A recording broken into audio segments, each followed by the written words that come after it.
Your father left everything to Olivia, dear. The transfer is already complete. My mother-in-law's voice dripped with false sympathy through the phone. He always thought of her as his real daughter anyway. I gripped my coffee mug tightly, the morning sunlight streaming through my kitchen window suddenly feeling cold. My father-in-law's funeral was barely 2 weeks ago, and here was Patricia dropping this bomb on me while I was still grieving. My name is Madison Carter, and at 34, I just discovered my mother-in-law had somehow redirected my entire inheritance to my sister-in-law's account. The same inheritance my father-in-law Richard had specifically promised would help fund the children's hospital wing I'd been working towards for the past 5 years. That's impossible, I said, keeping my voice steady despite the anger building inside me. Richard and I discussed his plans for the hospital wing just last month. He even signed the preliminary paperwork. Patricia's laugh was sharp, cutting. Oh honey, Richard changed his mind after your last visit. He realized Olivia needed the money more. After all, she's been such a devoted daughter, always by our side, unlike some people who only visit when they need something. The irony of her statement wasn't lost on me. While I'd spent the last 5 years working double shifts as a pediatric surgeon and visiting Richard during every free moment, Olivia had been traveling the world on her father's dime, only showing up when she needed to replenish her bank account. I want to see the paperwork, I demanded, my professional composure kicking in. Years of handling medical emergencies had taught me to stay calm under pressure. That won't be necessary, Patricia replied smoothly. Everything's been handled legally. Olivia's already planning to use the money for her new lifestyle coaching business. Such a wonderful investment, don't you think? I ended the call without responding, my mind racing. Something wasn't right. Richard had been excited about the hospital wing, proud that I wanted to continue his legacy of helping others. He'd built his medical equipment company from nothing, always emphasizing the importance of giving back. I dialed James Morton's number with slightly shaking hands. As Richard's longtime executor and friend, he would know the truth. The line you're trying to reach is no longer in service. Strange.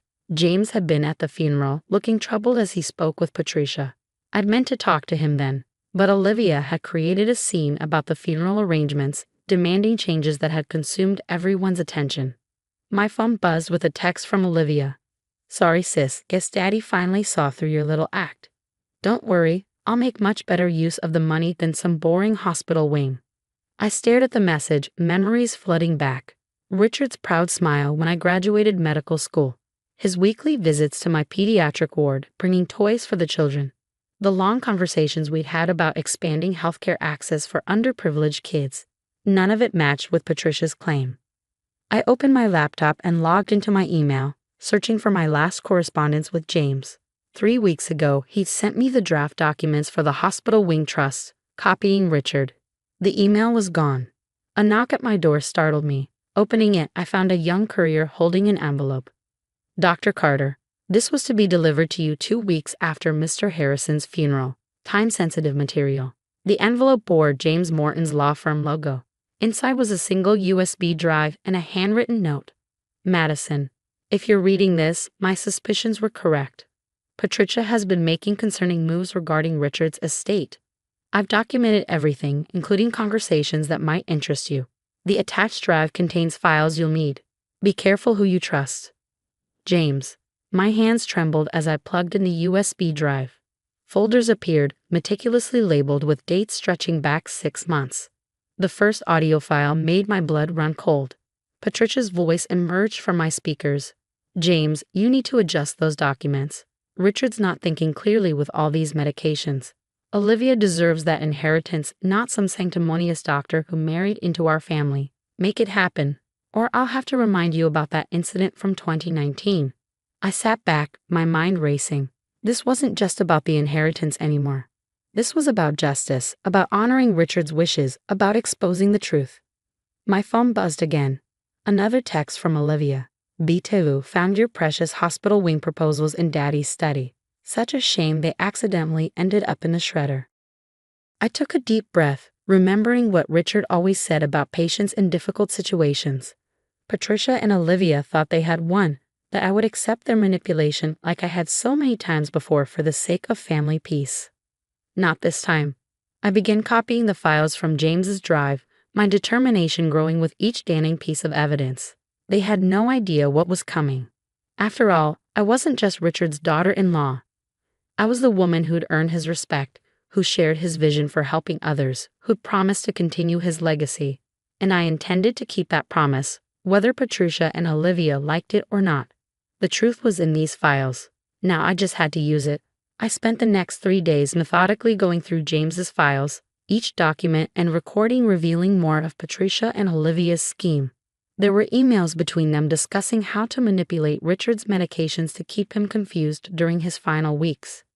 Voice recordings of Olivia pressuring the hospital staff to limit my visits. Even a draft of a forged will dated just days before Richard's death. But what caught my attention was a folder labeled Original Trust Documentation, Secured Copy. Inside were scanned copies of the real documents Richard had signed, complete with notarized timestamps and witness signatures. The hospital wing wasn't just a plan. It was legally binding. My phone rang, displaying Patricia's number. I let it go to voicemail. Madison dear, her voice dripped honey-coated venom. Olivia and I are meeting with the hospital board tomorrow to withdraw Richard's pledged donation. I thought you'd want to know since you work there. Don't make this awkward by interfering. Remember, family comes first. Family comes first. How many times had she used that phrase to manipulate situations in Olivia's favor? I picked up my phone and dialed Dr. Sarah Thompson, the hospital board's chairperson. Sarah, we need to talk. It's about Richard's donation. An hour later, I sat in Sarah's office, James's files spread across her desk. Her face grew increasingly grave as she reviewed the documents. This is disturbing, she said, pausing an audio recording of Patricia threatening James. We had no idea. The board meeting tomorrow. Patricia presented it as a formal transfer of funds to their new charitable foundation. I couldn't help but laugh bitterly. Their new foundation. Let me guess, with Olivia as the director. Sarah nodded. They submitted paperwork yesterday. But these documents you've brought, especially the original trust agreement. Madison, this changes everything. I need your help, Sarah. Richard wanted that pediatric wing built. He spent hours with our young patients, saw how desperately we need the extra space and resources. I can't let Patricia and Olivia destroy that. Sarah's eyes hardened with determination. The board meeting is at 10 a.m. Be there. That evening, another text arrived from Olivia. Hope you're not too attached to your position at the hospital. It would be such a shame if the new foundation decided to withdraw all support. I smiled, thinking of the evidence safely backed up on multiple drives. Let them play their games. The next morning, I arrived early at the hospital, dressed in my most professional suit. Patricia and Olivia were already there, holding court in the conference room. Olivia wore designer clothes that still had tags attached. Apparently, she'd already started spending her ill-gotten inheritance. Oh, Madison. Patricia's eyes widened in fake concern. This is a private board meeting. Perhaps you misunderstood. Actually, Sarah stepped in. I invited her. Shall we begin? Patricia stood, smoothing her expensive blazer. Of course. As I explained in my email, we're here to formally withdraw Richard's pledge and redirect the funds to our new charitable foundation. Olivia has some wonderful ideas for wellness retreats. Before we proceed, Sarah interrupted. We have some documents to review. She began distributing copies of the files I provided. Patricia's face paled as she recognized the trust agreement. Olivia grabbed a page, her perfectly manicured nails crumpling the paper. Where did you get these? Patricia demanded. From James Morton, I replied calmly. Richard's executor. The one you threatened and forced into hiding. He left quite a paper trail. These are old documents. Olivia jumped in, her voice shrill. Daddy changed his mind. He told me so himself. Really? I pressed play on my laptop and Richard's voice filled the room. A recording from just 3 weeks before his death. Madison, I need you to know how proud I am. This hospital wing, it's everything I hoped for. Promise me you'll see it through, no matter what Patricia and Olivia might try.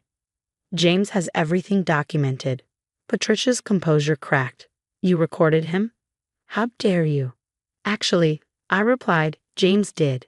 After you tried to bribe him to change the trust documents. There's quite a collection here. Would you like to hear your conversation about adjusting Richard's medication schedule?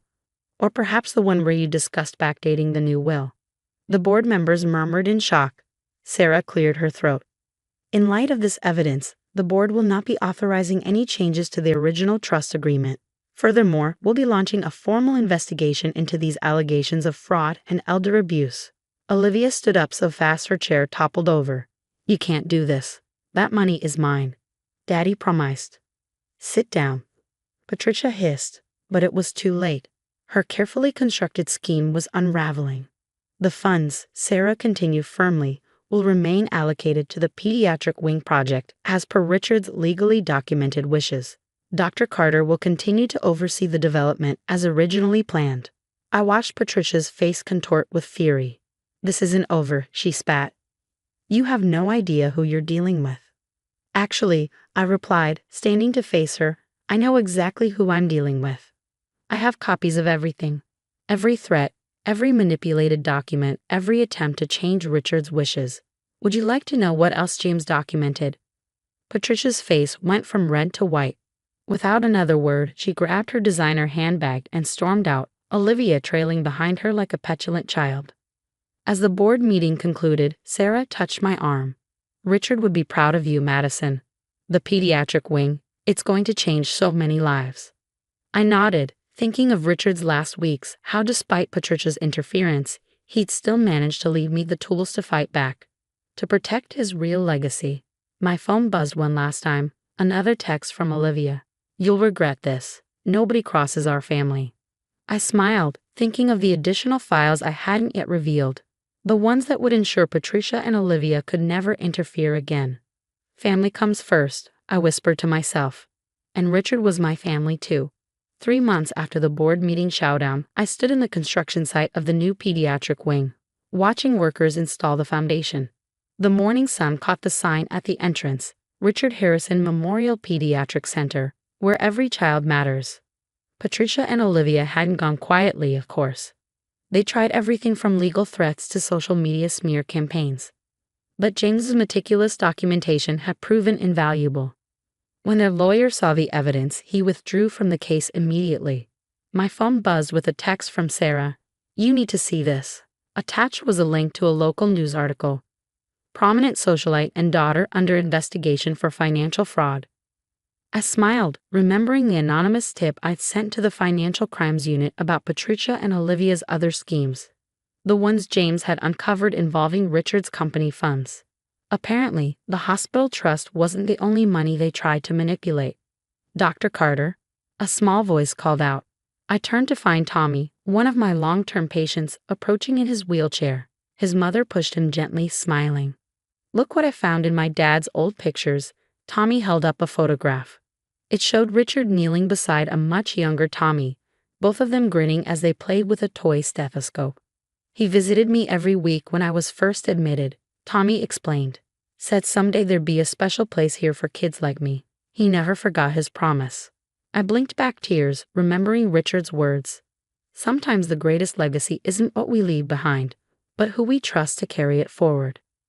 Later that afternoon, as I reviewed plans in my office, my secretary announced an unexpected visitor. James Morton stood in my doorway, looking tired but relieved. I think it's safe to come back now, he said, settling into a chair. Patricia's other victims are coming forward. She won't be able to threaten anyone anymore. Other victims? James nodded grimly. Richard suspected she'd been embezzling from the company for years, funneling money to Olivia's failed ventures. That's why he set up the hospital trust separately. With those special provisions, he knew they'd try something. He knew. I whispered. Why do you think I had all those recordings? Richard asked me to document everything. He wanted to protect you, and his real legacy. I thought about all the times Richard had insisted on reviewing the hospital plans, how he'd made sure every detail was legally secured. He'd been preparing for this all along. My phone buzzed again. An email from Olivia's private investigator, the one she hired to dig up dirt on me. I've been expecting this, Ms. Carter. Given recent developments, I fear you should know that your sister-in-law hired me to fabricate evidence against you. I've attached our correspondence. I cannot be part of such activities. My sincere apologies. Another piece of evidence for the growing investigation. Patricia and Olivia had overplayed their hand, and now their entire world was crumbling. The construction foreman called me outside to review some final details. As I stood there, Watching the pediatric wing take shape, I felt Richard's presence strongly. "We did it," I whispered. "Your legacy is safe." 6 months later, I received 2 letters. The first was from Patricia's new lawyer requesting a settlement discussion. The second was from Olivia, postmarked from a small town where she'd apparently fled when the fraud investigation intensified. "Madison, you won. Are you happy now? Everything we had is gone. Mom's facing charges, my accounts are frozen, and all because you couldn't just let us have what we deserved. I hope you can live with yourself." I placed both letters in a folder marked Evidence and turned back to my computer, where pictures of smiling children filled the screen, future patients of the Richard Harrison Memorial Pediatric Center. Living with myself wouldn't be a problem at all. Yesterday, as I gave Sarah a tour of the nearly completed wing, she asked if I regretted how things had turned out with my in-laws. "No," I replied honestly. "Richard taught me that real family isn't about blood or marriage. It's about who you choose to become and what you leave behind." I gestured to the bright, welcoming spaces designed for healing. "This is his real legacy, and I'll always be proud to be part of it." As I left work that evening, I passed Richard's photograph in the hospital lobby. He was smiling that knowing smile of his, the one that always made me feel like he could see right through people's pretenses. "You were right," I whispered to his image. "Sometimes the greatest battles aren't fought with anger, but with patience, preparation, and truth." The truth had finally set everything right.